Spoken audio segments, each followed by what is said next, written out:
আজকে আমি আপনাদের সাথে শেয়ার করব বাংলাদেশে থাকাকালীন আমার অনেক সুন্দর মুহূর্তগুলোর একটি মুহূর্ত।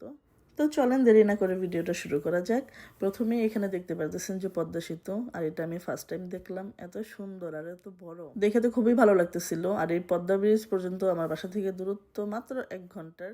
সেখানে গিয়ে আবার দেখতে পারলাম যে লিফ লঞ্চ রেস্টুরেন্ট, এটাও এত সুন্দর আর জায়গাটা খুবই সুন্দর লাগছে। এখানে বিশেষ করে রাত্রে গেলে তো অনেক সুন্দর, যেরকম দেখতে পারতেছেন লাইটিং করা। আর এখানে আমরা গিয়েছিলাম আমাদের পরিবারের সবাই মিলে। তো যাওয়ার পথে লিফ লঞ্চে আমরা কিছুক্ষণ বসলাম, আড্ডা দিলাম, গল্প করলাম, তারপরে কিছু ভিডিও ক্লিপস নিলাম, ছবি টবি তুললাম। তারপরে দেখলাম আমার বাচ্চা দুটো এখানে খেলা করতেছিল। মাশাল্লাহ, কেউ মাশাল্লাহ বলতে ভুলবেন না। দেন আমরা শখের হাড়ি একটা রেস্টুরেন্টে গিয়ে খাওয়া দাওয়া করলাম। সেখানেও আমি কোনো ভিডিও ক্লিপস নিতে ভুলে গিয়েছিলাম। তারপর আমরা আবার চলে গিয়েছিলাম পূর্বাচল 300 ফিট দেখার জন্য। আমরা এখান থেকে রওনা দিয়েছিলাম মেবি রাত 10টার দিকে। আর তখন যাওয়ার পথে এত জ্যাম ছিল, আর এই জ্যামে আমাদের বসে থাকতে হয়েছিল প্রায় 2 ঘন্টার মতো।